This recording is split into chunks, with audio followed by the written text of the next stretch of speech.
Hello YouTube, this is Michael again, and I'm coming to you with my living artifacts. Like I said I would do. I didn't know it was going to be this soon, but I guess might as well get it over with. The guy recording me is Barry Spurlock. We're about to do his deck profile next.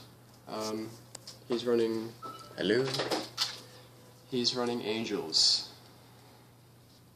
Okay, let's get started. We're going to start with the creatures. We have 3 Ornithopter as the artifact creatures. It's a 0/2 flying, and I'll get to later what we do with these guys. We now have 1 Guardians of Meltus, the 0/6 defender, and then we got a Gargoyle Sentinel, which is a 3/3 defender. You can tap 3 colorless, or tap. Until the end of the turn, he loses defender and gains flying.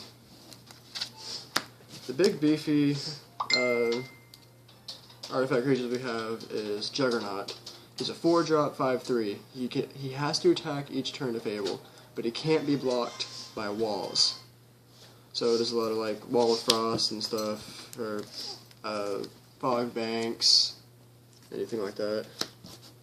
Now we're gonna get into the blue creatures, and by the way, this is mono blue. So we have the big guy, Stormtide Leviathan. I only run 1. It's all you need to get that last swing in and stop creatures without flying or island walk. He's a freaking 8/8. He's an 8/8. He's an 8-drop. Plus, I get out land fast in this deck. Why we call this living artifacts because we scry a lot. We have 1 Omen Speaker. I'm supposed to run 2, but I like it at 1 because of all the stuff I scry with.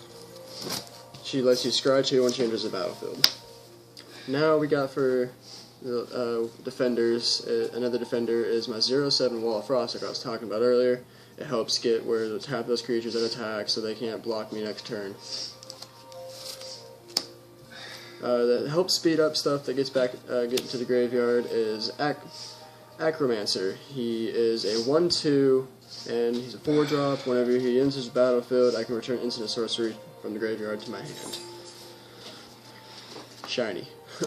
Shiny, shiny! The other main blue creature, since we're the last of the creatures, is 4 Aeronaut Thinkers. He is really good. He gains flying if I control an artifact. I'm always going to control an artifact no matter what. We'll get to that why when we get to the land. Now we're into the enchantments or the spells and stuff. I run 3 Ensoul the Artifact. Now this is where this comes into play. Ensoul the Artifact, you have either Ornithopter, and now it's a 5/5. Giant pair of scissors kicks ass. Sure does. And so you have Stormtide Leviathan on board, and they have something flying that you can't block. So you want to go Sky Games. I want to run 1 more, but all I could find was 1. You just tap the land, and they gain flying. All your creatures gain flying. Paralyzing Grasp. I mean, you're going to be tapping your opponent's creatures a lot with Wall of Frost, so you don't need to run 1 of these. So whenever they tap, you can put this on it, and they don't come untapped. For the draw system, we have 2 Fonts of Fortune, 2 Opportunity, and 2 Divination. Divination's really good, as the previous deck profile of my mill deck. I run Divination as well. But Opportunity is a 6-drop, draw 4. Refills your hand fast. Font is really good. You just draw 2 cards. It's another Divination, but for another cost. Also, I have a shiny one, which is pretty expensive. Shiny, shiny! We run 2 Disperse for those instants of to return non-land target permanent to its owner's hand. So if you got Pacifism on your Stormtide, or you have some enchantment that you don't want on it, or any type of permanent they have, like their creature or stuff, so this really helps. Oracle's Insight is just there for the Acromancers to sit on board, the scry, and then to draw a card after you scry. So there's more draw system. For the negates, we have 2 Cancel, 2 Negates, 1 Essence Scatter. So cancel, we already know what that is. Negate, Essence Scatter is another Nullify, but for one island and one colorless. Those negates, though.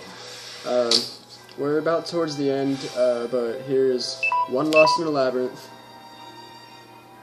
two Voyage of the End, Return to the Hand, and Scry.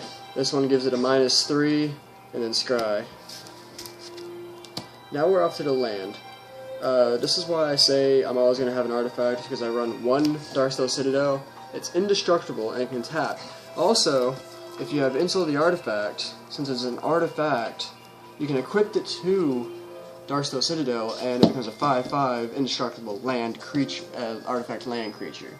So it just sits there, and you just swing with it, and they can block whatever they want, and it's not going to die. And then islands, of course. Well, guys, this is Living Artifacts by Malcolm Comstock, and I'll be getting back with you to another deck that I built recently.